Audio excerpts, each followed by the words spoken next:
हम डिस्कस करेंगे pink blood के बारे में, जो लड़कियों में पीरियड्स होने के दरमियान और शुरू में और आखिर में जो है ना वो नज़र आते हैं।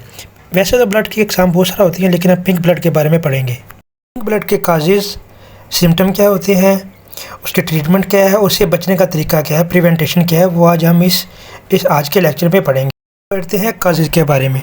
फ़र्स्ट ऑफ़ ऑल जो काजेज़ होती है वो ओव्यूलेशन होता है। ओव्यूलेशन का मतलब होता है जो गर्ल्स के अंदर एग होता है, एग जब मिलता है ओवराइन आपकी जो ओवरीज होता है उसके साथ मिलता है साइकिल में। जब आपका साइकिल होता है किसी भी पीरियड का जो साइकिल स्टार्ट होता है, जब एग जो है वो ओवरी के साथ मिलता है वो ओवुलेशन कहलाते हैं। फिर उसके बाद पढ़ते हैं इम्प्लांटेशन ब्लीडिंग। इम्प्लांटेशन ब्लीडिंग होती है जिसमें जो आपके फर्टिलाइज एग होता है ना वो आपकी यूट्राइन जो तय होती है उसके साथ मिलता है, जिसमें ब्लीडिंग होती है। उसके बाद हार्मोनल चेंजेस होते हैं। हार्मोनल चेंजेस में ये होता है कि एस्ट्रोजन का जो लेवल है ना गर्ल्स में वो ज़्यादा हो जाता है, जिसकी वजह से भी आपकी जो है पिंक ब्लड होता है। उसके बाद कुछ लड़की होती है वो एंटीबायोटिक्स बहुत ज़्यादा लेती हैं, पिल्स बहुत ज़्यादा लेती हैं, जिसकी वजह से भी जो है पिंक ब्लड हो सकता है।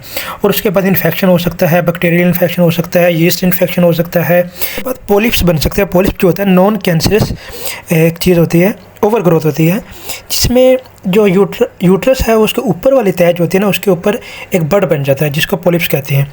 उसके प्रेगनेंसी पे अगर आपको पिंक ब्लड आता है तो आप डॉक्टर के पास जाते हैं, डॉक्टर को आप बताते हैं क्या ये मेरे पिंक ब्लड आया है, वो डॉक्टर आप कहती है कि आप प्रेग्नेंट हैं 1 to 4 मंथ की। अब हम सिम्टम्स के बारे में पढ़ते हैं। सिम्टम जो होते हैं वो पेल्विक वाली जगह पे पेन स्टार्ट हो जाती है, फीवर, इरेगुलर और हैवी ब्लीडिंग, मतलब ये बहुत ज़्यादा ब्लीडिंग स्टार्ट हो जाती है।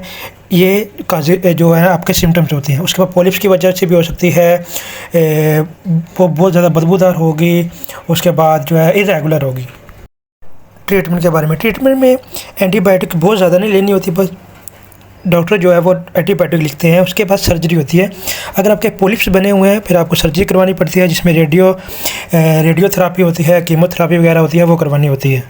होता है गर्ल्स को फर्स्ट ऑफ ऑल उनको अपनी वजाइनल जो एरिया होता है अच्छी तरह साफ़ करना होता है। उसके बाद आफ्टर शावर, मतलब शावर लेने के बाद उसे अच्छी तरह ड्राई करना है। उसके बाद कॉटन के जो अंडरवेयर हैं वो पहनने हैं। और आखिरी चीज़ है, जब आपने किसी के साथ सेक्सुअल इंटरकोर्स होना है तो आपने जो है ना कॉन्डम का इस्तेमाल करना है।